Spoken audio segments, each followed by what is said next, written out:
Yo'limiz peshiydi. Mana hozir bu nima ahvol? Oddiy oyog'imizda ham loygarchilikda jetmiz. Mashinalar qiynalyapti. Mana shoprakalarimiz ham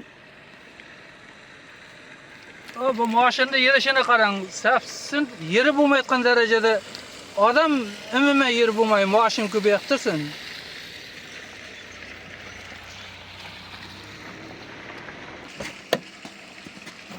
eshik loyiga tegib qolyapti. Bu nima ahvol endi? O'zida, mana.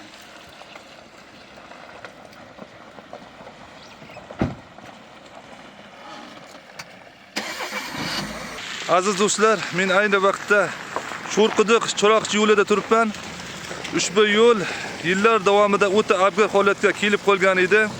O'tgan 25-yilda ushbu yo'lni ta'mirlanishi ko'pchilikni birdek xursand etgan edi.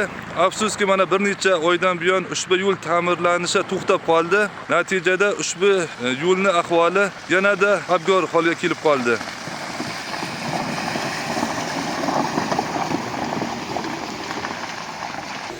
Mana avqali ko'rib turibsizlar. Hamma yer suv, hamma yer yama.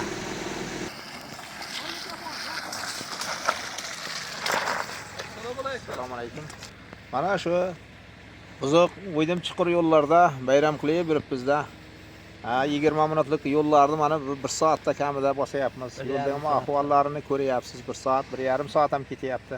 Hali qarab yursangiz ko'rasiz. U yerda endi hali 5 tezlik bilan berilmasa remont deb tashab ketgan joyini ko'rsangiz. Hali sizlar boraveringlar ko'rasiz.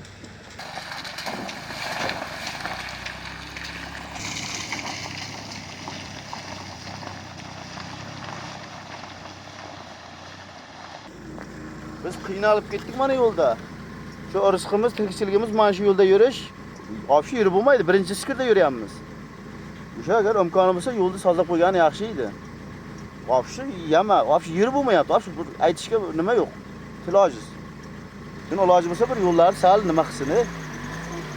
Qayerga murojaat qilishni bilmaydi ular. Yo'l sozlasin.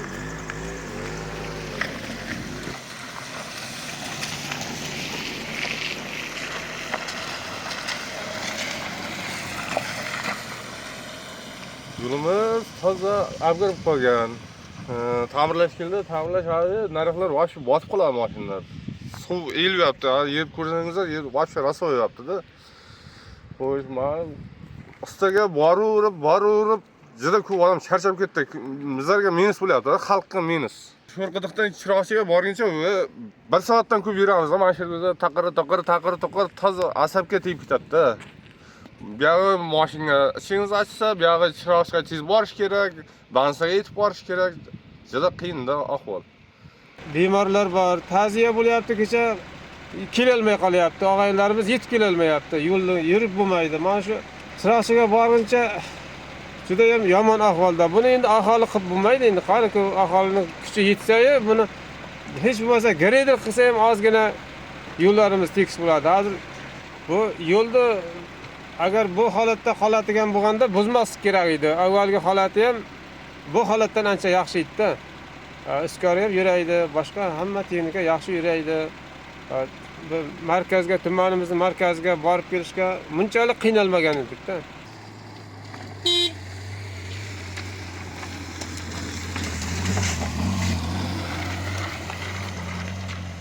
Mashinamizda har 2 oyda har doim avtomatik qildiryapmiz. Juda jabr bo'lyapti bizlarga. Balonlar chiqib ketyapti, dami chiqib ketyapti, yorilib ketyapti.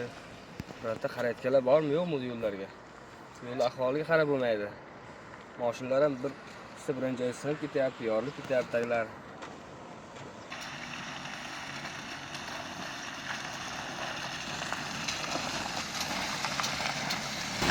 Gapiring. yo'l vaqti rasvo ekan. Birinchi marta o'tishim to'g'risi. Bunaqa yo'lni ko'rganim yo'q O'zbekistonda. To'g'risida. Vaqti rasvo. Hozir bunga aytib turibman hozir.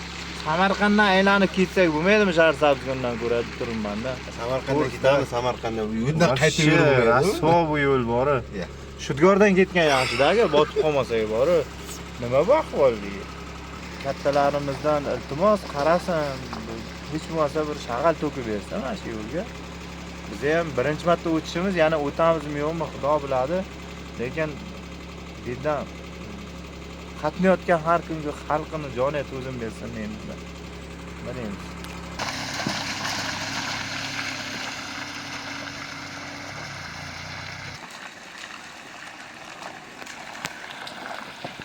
Ota-onamizni ko'rgan kelayotgandik yo'lga.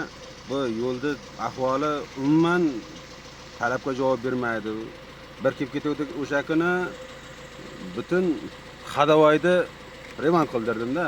Yana kelyapman hozir dam qo'yib yuboruvdi. Endi bir amallab kelyapman hozir zapas bolanini qo'yib.